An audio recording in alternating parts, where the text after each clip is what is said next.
Hi everyone, my name is Kristen Taylor, and in this video I will discuss the pros and cons of trapping methods commonly used for the capture of burrowing owls. The natural behavior of burrowing owls makes them difficult to trap with trapping methods traditionally used for other bird species. The trapping methods discussed here cause disturbance to the landscape or burrow, prove to be inefficient or ineffective during studies, and can cause physical and/or emotional harm to the owls. The four trapping methods I will be discussing are mist nets, tomahawk traps, box traps, and noose rods.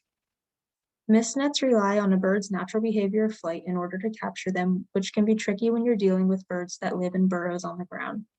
However, some pros to using this technique are that the mist net covers a large area, increasing the likelihood of capture, and the fact that this is such a widely used technique, so it's always being upgraded. Some cons to this method are it has a very low success rate when used for trapping burrowing owls. They're not useful in capturing juveniles that are still in the burrow, and they require constant observation once placed. The second technique is the tomahawk trap. These are wire traps that are placed at the entrance of the burrow, which block the bird from entering or exiting the burrow without encountering the trap. Some pros to using these traps are that they're fully enclosed, protecting the owl from predation until they're removed from the trap. Also, due to their natural behavior, they tend to be most active at dusk and dawn, so the traps will only need to be checked twice a day. Some cons to this method are these traps require excavation of the burrow in order to be properly placed, and unless you're using a double-sided trap, you have to know if the bird is inside or outside of the burrow at the time that the trap is placed. Additionally, only one owl can be trapped at a time, and there's a risk of harassment by other wildlife if the owl isn't removed from the trap promptly.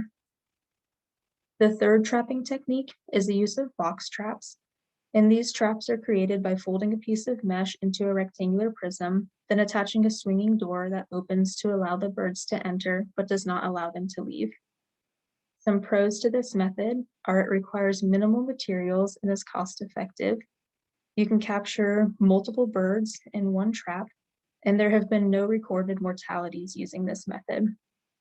Some cons to this method are it requires that the burrow be altered in order for it to be installed, and the traps must be monitored to ensure you've captured all of the individuals you are looking for before removing the trap, since it is a multi-bird trap.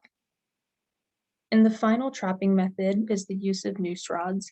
These are wooden dowels with loops of wire that are run through them to create loops which tighten around the bird's ankles when they step inside of them. Some pros to this method are no alterations have to be made to the burrow, and multiple individuals can be captured at once. Additionally, the materials are lightweight and inexpensive. Some cons to this method are that the equipment is easy to tangle or damage, which then renders it unusable. And once it's placed, it has to be monitored for the entire duration of the study. So to conclude, after a careful review of the listed trapping methods, I would actually recommend combining the push door mechanism used on the box trap with an artificial burrow.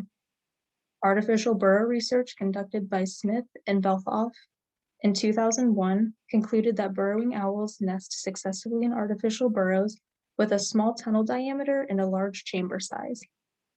When compared to natural burrows, there was no significant difference noted in the egg count or the number of fledglings in the owls that used the artificial burrows.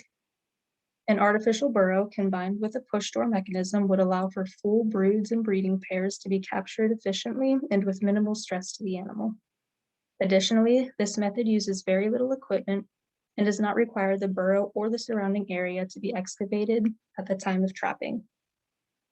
Thank you for taking the time to watch this video, and please feel free to leave any questions you may have down below.